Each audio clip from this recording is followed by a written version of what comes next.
L'invité politique sur Radio Classique et Public Sénat. Bernard Accoyer, donc bonjour, l'Assemblée nationale en 30 questions. Donc c'est un petit livre, puisque vous avez présidé cette magnifique assemblée donc qui sort à la documentation française.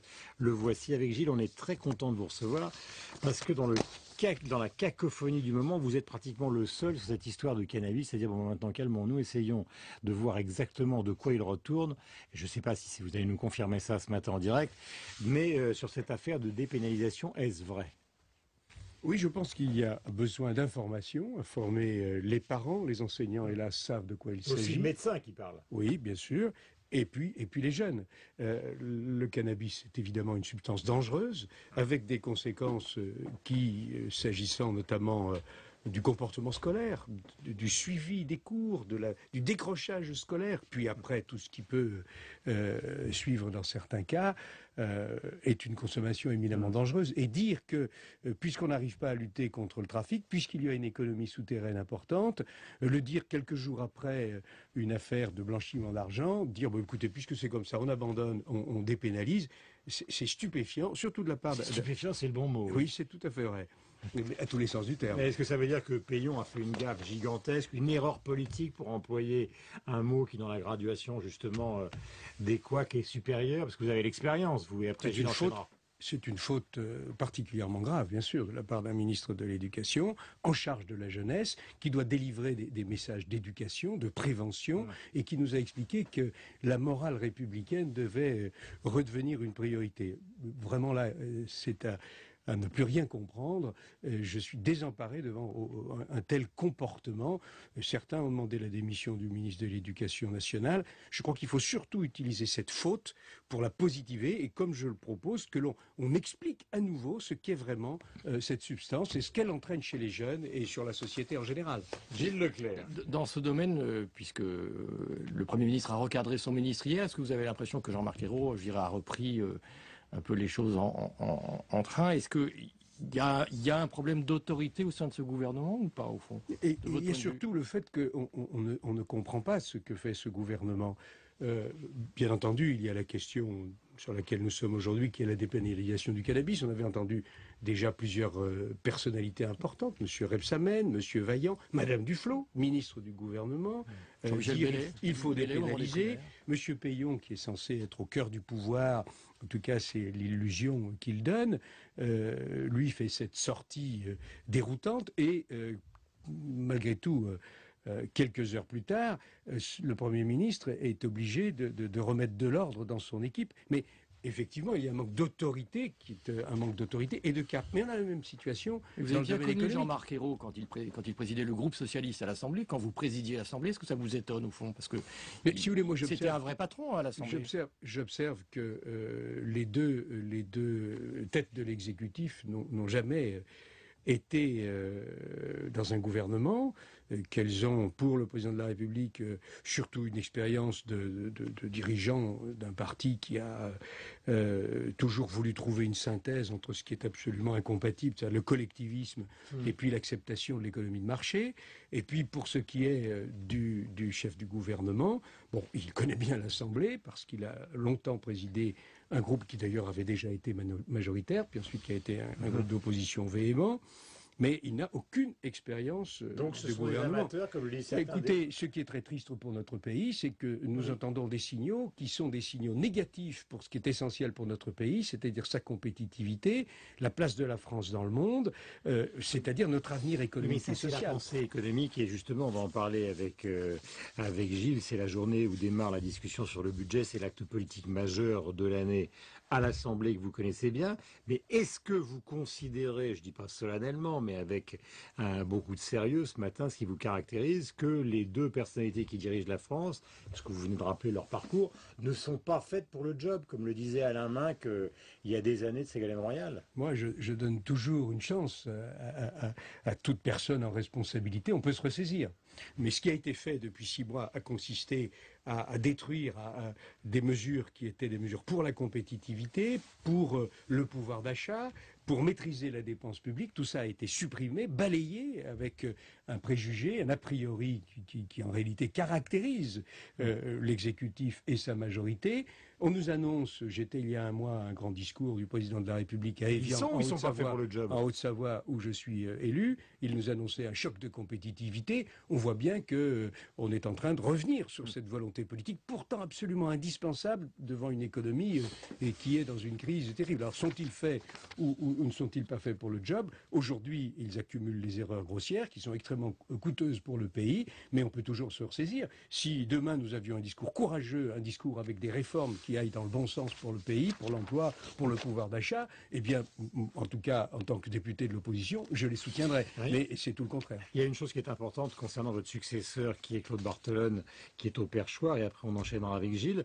C'est assez bizarre que sur cette affaire de dépénalisation, on en fasse, j'allais dire, tout un fromage. Je prends une autre métaphore qui est peut-être pas très appropriée. Encore que le député du Reblochon que je suis trouve que Voilà. assez Mais pertinent. Barthelone lui fait tomber le tabou des 3% et ça passe comme une lettre à la poste. Est-ce qu'il a eu tort lui aussi? Parce Bien que sûr. d'une certaine manière, c'est encore plus grave. Mais bien entendu, il est le numéro 4 dans la hiérarchie républicaine.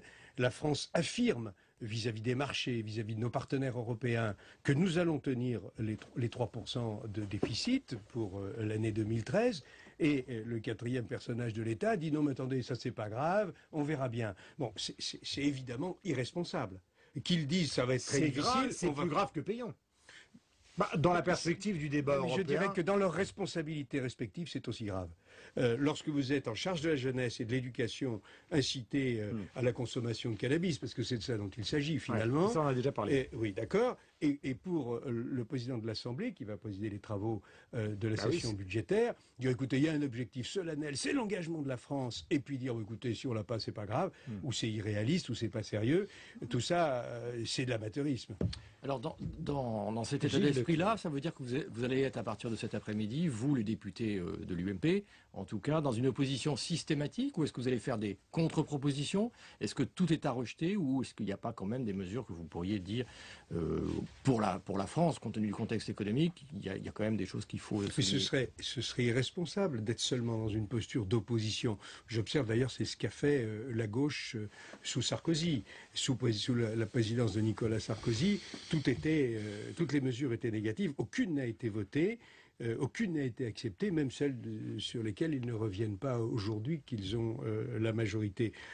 L'état d'esprit de l'opposition, mon état d'esprit pour ce qui me concerne, s'il y a une mesure qui va dans le bon sens, celui de l'emploi, du pouvoir d'achat, de la compétitivité de la France, de la place de la France dans le monde, je la voterai. Mais il faut observer que le gouvernement a un seul cap, c'est un matraquage fiscal des familles françaises et des entreprises, et que ces 24 milliards d'impôts nouveaux vont avoir un effet évidemment délétère sur l'économie française, sur la consommation. Ça, nous allons nous opposer avec beaucoup de détermination. Mais s'il y avait au cours du budget, de la discussion budgétaire, des mesures qui allaient dans le bon sens, mais bien entendu... Alors, que prenons nous l'exemple, entendons. l'intégration des œuvres d'art dans l'ISF, par exemple, si ça va être proposé par les députés Alors d'abord, socialistes, si vous voulez, il y a un est-ce mal... que ça vous intéresse ou pas? Mais ce que je considère, c'est qu'aujourd'hui, la gauche est en train de dire si on inclut dans l'assiette de l'ISF les œuvres d'art, eh bien les œuvres d'art vont partir à l'étranger. Elle a raison. C'est ce que raconte dans Libération ce matin, je le montre attendez, sur Petit Céline, vous permettez qu'on tous aille les jusqu'au- patrons de musées. Mais je vous en Oui, prie. mais je vais jusqu'au bout. Elle n'a jamais posé cette question depuis qu'en 81, elle a instauré la fiscalité sur le patrimoine qui inclut évidemment la détention de parts dans les entreprises. Et donc notre tissu économique depuis plus de 30 ans s'est délité et il est passé entre des mains étrangères. Les emplois sont partis. Mais là, il n'y a pas de problème. La gauche dit circuler, il n'y a rien à voir. Dès qu'on parle d'inclure les œuvres d'art dans l'ISF, là, elle dit attendez, les œuvres d'art vont partir à l'étranger. Je trouve qu'il y a là un raisonnement émis à nopsique. On oublie de regarder d'un côté et on dit ah oui, ben oui, Ça mais vous c'est- intéresse ou pas de rejoindre Christian Eckert et d'autres sur ce sujet? Mais vous Mais venez je de me pense- dire mais avec, avec Gilles, sur certains aspects, on pourrait peut-être discuter, on n'est pas comme la gauche. Alors ce là, qui c'est est ce que ça ennuyeux, fait, hein. non mais ce qui est ennuyeux, c'est de changer les choses du jour au lendemain. Moi, je suis favorable effectivement à ce que l'on regarde les œuvres d'art comme on regarde les entreprises françaises. Et s'il y avait un amendement qui était équilibré sur ces deux Vous questions, voteriez. Ben évidemment, s'il était équilibré et que l'on taxe de la même façon, détenir des parts d'une entreprise en France, c'est-à-dire le centre de décision en France, la décision de maintenir des emplois, des embauches en France, ou bien de maintenir des œuvres d'art en France, c'est la même chose. Je dirais même que pour avoir des œuvres d'art, il faut que le pays produise, donc il vaut mieux avoir d'abord des entreprises. Leclerc, Gilles. Bernard Accoyer, hier, à la Commission des Finances, il y avait des représentants de la Commission européenne qui étaient là en tant qu'observateurs. C'est quelque chose qui vous choque? C'est un début d'abandon de souveraineté ou Madame Reding. C'est moi-même qui, en tant que président de l'Assemblée, c'est une bonne c'est chose. moi-même qui, en tant que président de l'Assemblée, ai souhaité que nous nous ouvrions sur l'institution européenne et sur nos principaux partenaires, en particulier l'Allemagne. Bon, d'ailleurs, il y aurait beaucoup à dire sur la volte-face que le président de la République a opérée quant à notre partenariat historique et privilégié dans le moteur franco-allemand de l'Europe. Et je forme le vœu que cette volte-face n'ait pas des conséquences particulièrement préoccupantes. Oui, bien entendu, qu'il faut, à la différence de ce que fait le gouvernement et ce que fait sa majorité, nous considérions que nous appartenons maintenant à une entité européenne et qu'il faut aller vers une convergence des règles. Et lorsque on entend cette majorité et son gouvernement, lorsque l'on voit ce gouvernement et cette majorité proposer des mesures spécifiques à la France totalement décalées par rapport au reste de l'Europe, on tourne le dos au progrès européen. Lorsqu'on instaure des taux marginaux qui sont uniques au monde et qui font qu'évidemment tous ceux qui tirent la vente de centrales nucléaires, la vente de TGV, la vente d'avions, ne pourront plus être en France. Mais où est l'intérêt du pays? Il y a un problème avec cette majorité, c'est qu'elle n'est pas consciente de ce qu'est le monde d'aujourd'hui, de ce qu'est l'Europe d'aujourd'hui, de la nécessité que l'Europe converge pour se défendre ensemble.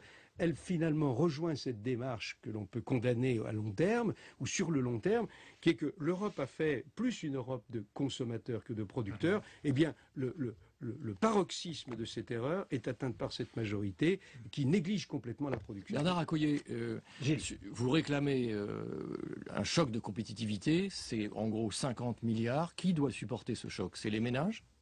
C'est un choc qui doit être partagé, bien entendu, mais il y a dans notre pays, encore une fois, une tradition qui est que l'on taxe le travail, que l'on taxe la production.